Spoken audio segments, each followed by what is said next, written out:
Tupo hapa ndani ya mkoa huu wa Geita, Tanzania, na tumekuja hapa kwa ajili ya kujua tu namna gani jinsi ambavyo wafanyabiashara wa sekta hii hapa ya madini hasa dhahabu katika mkoa huu wa Geita wanavyofurahia kufanya biashara zao za dhahabu, na tutakwenda kuongea na wadau mbalimbali ambao wanafanya biashara hii ya dhahabu, watujuze tu ni namna gani jinsi mambo haya na mchakato mzima wa uuzaji wa dhahabu jinsi ulivyokuwa mzuri na unavyofanyika ndani ya mkoa huu hapa wa Geita.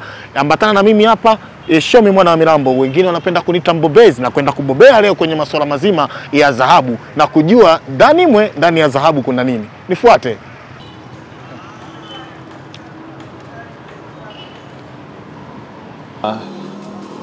Kwa majina naitwa Ruben Emmanuel Sagaika, ni mfanyabiashara wa madini kupitia kampuni yangu ya Lemsa Group Company Limited iliyopo hapa Geita, soko la dhahabu.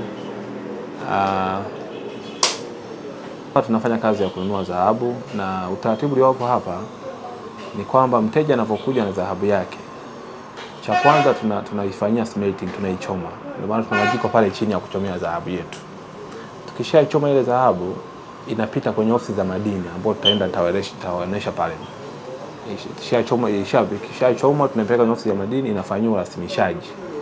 Maana yake inapima ubora pamoja na uzito wake na thamani ya haya madini kulingana na bei ya siku ambayo unakuwa na bei ya elekezi ya serikali.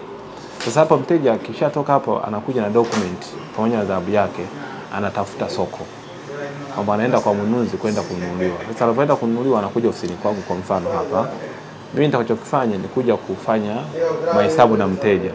Anapokuja hapa, kazi yangu mimi nanunua dhahabu. Nikishanunua dhahabu hapa, manake tunakubaliana, nampigia hesabu zangu. Nikishampigia hesabu za kulingana na bei elekezi ya serikali iliyotolewa, baadaye mteja nampa hela yake. Lakini kazi kubwa ambayo naifanya, sisi tumepewa dhamana kubwa na serikali kukusanya mapato kama ukusanyaji, kwa sababu zile minahaba ya 9%, kwa sababu kuna 7.3% ya royalties na kuna 2% ya hela ya TRA ambayo ni hela hizo ni kodi. Maana mimi namkata zile kodi za serikali. Baada hapo na ihifadhi hiyo dhahabu, naenda kulipia zile dhahabu. Nikienda kuzilipia, baadaye mimi lazima nijihakikishe hiyo dhahabu, kwa sababu madini wanalipima, wanajua ubora wake. Lakini na mimi hapa nakuwa na mzani huu mzani unauzwa zaidi ya milioni 70. Nakuja naipima dhahabu yako, napima ubora huu, tunaita ni SAMA Certificate X-ray. Maana yake napima ubora wa dhahabu. Maana sababu mtu anaweza kaja hapa akaja na dhahabu fake. Kazi ya hii ina detect kama hii dhahabu ni dhahabu kweli au ni fake, na ifanyia na ipima. Baada ya kupima, mteja nampa hela yake, anaenda. Kishaenda sasa, naweza kumpa kwa aina mbili. Aidha anaweza akachukua cash au nikamwandikia cheki, anachukua hela yake pale benki. Baadaye tunafanya biashara. Sasa baada hapo, mimi na kazi ninakofanya baada ya kufanya ununuzi wa hiyo dhahabu, lazima hiyo dhahabu na mimi nafanya export kwenda kuiuza. Sasa katika kuuza hayo, mimi nitakapoondoa sasa, ndio nikaweza kuuza nje ya nchi kama Dubai na nchi zingine tunapeleka. Sasa utaratibu wa serikali kwa sasa ulivyobadilika chini ya rais wetu Dr. Samia Suluhu Hassan, kama nilivyosema kwamba mama amefanya mabadiliko makubwa kwenye sekta hii. Kwanza mahakikisha sisi dhahabu kama nchi, na sisi tunakuwa na reserve ya dhahabu. Ndio maana utaratibu uliotoka, sisi tunauza 20% ya dhahabu tulionayo tunaiuzia BOT kupitia viwanda vyetu vya refinery. Ndio maana nilivyosema Mheshimiwa Rais alipoingia madarakani atakuwa na refinery ambayo inafanya kazi. Lakini kwa sasa habari njema, tuna refinery ambayo kwa sasa dhahabu hizo tunazichukua, zinaenda kufanywa tunatoa madini ghafi. Maana yake tunaiuzia serikali 20%, 80% tunaweza tukafanya export. Lakini pia unaruhusiwa kuuzia serikali hata 100%, itategemea wewe utakakubali na kulingana na bei ya siku hiyo. Kwa hiyo baada hapo, nitakapoenda kuuza madini, wataniangalia document zako umeshalipia zote, watanifanyia clearance kila kitu, baadaye tupa kibali cha export kujua na safirisha wapi madini. Kwa hiyo sisi kama wafanyabiashara wa madini katika soko hili la Geita, tunamshukuru sana rais wetu Dr. Samia Suluhu Hassan, katuletea mabadiliko makubwa. Tunafanya kazi, biashara zetu ziko katika sehemu salama kabisa. Tunashirikiana na ofisi zetu za madini chini ya marehemu wetu. Lakini pia kamati ya ulinzi na usalama ya mkoa inaongozwa na Mheshimiwa Mkuu wa Mkoa Maiti Ruben Shigera, anatupa ushirikiano mkubwa. kuhakikisha wafanunuzi na wafanyabiashara madini tunafanya biashara zetu katika mazingira salama na hatubuguzwi na mtu yoyote. Tunafanya biashara zetu mazingira kama mnapoona hapa. Wewe unaingia nazo hata kama ni bilioni 10 unaingia nazo tu, unafanya biashara zako vizuri. Hakuna toka masoko haya anzishwa, hakuna wizi wote ushafanyika hapa, hamna ujangili wote. Kwa hii kazi kubwa ambayo inafanya viongozi wetu wakuu pamoja na viongozi wetu na wasaidizi ndani ya mikoa yetu hii. Lakini kingine tunamshukuru sana Mheshimiwa Rais kwa kazi anazofanya. Cha kwanza sasa hivi dhahabu zinapatikana kwa wingi sana. Ukilinganisha na miaka ya zamani, kwa sababu watu walikuwa na uoga kuleta dhahabu katika maeneo haya. Zamani watu walikuwa wanazoea kuuza mitaani huko. Lakini sasa hivi watu hata kuona serikali imetengeneza mazingira salama, watu wanaleta dhahabu kwa wingi. Na sasa hivi tuko habari njema tuliona. Tunapokea dhahabu kutoka hata nchi zingine. Wanakuja kutuuzia hapa. Watu wanatoka hata mikoa mingine, Mbeya, mikoa na kama Msoma, wapi, Simiyu, wanakuja kutuuzia katika masoko yetu haya. Hii ni kazi kubwa ambayo inafanywa na serikali yetu. Kuhakikisha cha kwanza, kwa nini dhahabu zinapatikana sana? Sababu ya kwanza ni utoaji wa leseni umekuwa ni mkubwa.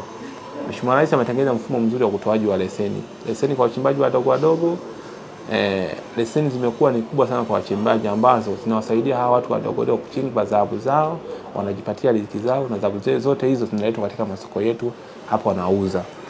Na kingine, utoaji wa leseni za ununuzi umekuwa ni mkubwa. Ndio maana hapa tuna leseni za dealers, lakini tuna leseni za brokers. Kwa sababu brokers katika sheria ya madini haruhusiwi kufanya export. Brokers anakuja kumuuzia dealers. Kwa hiyo brokers wanakuja katika masoko yetu makubwa hapo wanatuuzia dhahabu. Wachimbaji wadogo wanakuja kutuuzia. Wakati mwingine wachimbaji wakubwa wanakuja kutuuzia katika masoko yetu haya. Kwa hiyo tunashukuru serikali chini ya Mheshimiwa Rais pamoja na viongozi wote mzima na wasaidizi wake ambao wamehakikisha katika sekta ya madini imekuwa ni sekta nzuri na nyeti. Na ndugu niwaambie tu sekta hii imekuwa na mchango mkubwa sana katika pato la taifa. Na tukumbuke tu zamani kabla uanzishaji wa masoko haya maduhuli ya serikali ilikuwa ni chini ya bilioni 1, lakini kwa sasa ni zaidi ya trilioni 1 ambayo tunazikusanya katika maeneo haya. Kwa hiyo ukiangalia circulation kwa mfano katika soko la madini la Geita tu hapa, ukiangalia kwa wiki tu hapa zaidi ya kilo 50, kuanzia 50 na kuendelea zinanunuliwa katika soko hili. Sasa ukiangalia kilo 50 ni hela nyingi sana ambazo zinaletwa katika maeneo haya na zinawasaidia, na kila mtu anavyoona zaidi hapa tunaunuzi zaidi ya 80, lakini kila mtu ananunua dhahabu maeneo haya na kila mtu anapata riziki lake, na tunapata wachimbaji wengi wanakuja katika maeneo yetu hapa. Na kingine, leseni za uchimbaji mkubwa zinatolewa kwa wingi na Mheshimiwa Rais. Migodi kama mikubwa, migodi ya kati inakuja inatolewa leseni nyingi zinakuja kutuuzia katika maeneo yetu haya. Tunamshukuru sana viongozi wetu na Mheshimiwa Rais. Lakini kingine, uanzishaji wa BOT kununua dhahabu. Sisi kama wafanyabiashara wa madini tumeuitikia kwa uitikio mkubwa sana. Kwa sababu tunapoenda kuuzia BOT, tunauza katika bei ambayo ni nzuri inatolewa na serikali, tunauza katika mazingira salama, watu wanalipa fedha zao. Kwa hiyo mwitikio imekuwa ni mkubwa sana chini ya Mheshimiwa Rais, na ni wazo kubwa ambalo sisi kama wafanyabiashara wa madini tunaonesha uzalendo wa nchi yetu, kuipenda. Moja, kuipenda nchi yako na kuhakikisha kila kinachopatikana rasilimali inapatikana katika nchi yako. Maana yake hata serikali yako unaisaidia. Lakini kingine ni hizi ada za ukaguzi pamoja na halmashauri pamoja na TRA pamoja na kodi zote zinafika hapa. Sisi kama wanunuzi, kwa sababu sisi ni kama mawakala wa serikali ambao tunakusanya mapato ya serikali hii. Kwa hiyo tunawashukuru sana viongozi wetu kwa sababu tunashirikiana nao vizuri, halmashauri tunashirikiana nao vizuri kwa sababu wenyewe ndio tuseme ndio wamiliki wa jengo hili. Kwa hiyo tunasaidiana nao sana kuhakikisha tunafanya biashara katika mazingira ambayo ni salama. Katika mambo yote hayo mazuri ambayo serikali yetu ya awamu hii ya 6 inayofanya, lakini kwa nini bado kuna ule utoroshaji wa madini kutoka kupeleka nchi zingine za nchi? Mimi kama mnunuzi na wengine mimi pia kama kiongozi niseme tu kwanza utoroshaji wa madini ni kosa kubwa kwa mfanyabiashara. Kwa sababu haiwezekani serikali inakutengenezea mazingira salama kama mazuri kabisa, na bei ziko nzuri kabisa, usalama ni wa kutosha, alafu wanatokea watu wachache wanafanya utoroshaji. Kwa hiyo mimi nitoe tu rai kwa wafanyabiashara wenzangu ambao wapo katika nchi yetu ya Tanzania, kwanza tuwe wazalendo na nchi yetu. Kwa sababu unavyotorosha madini manake unaikosesha serikali mapato.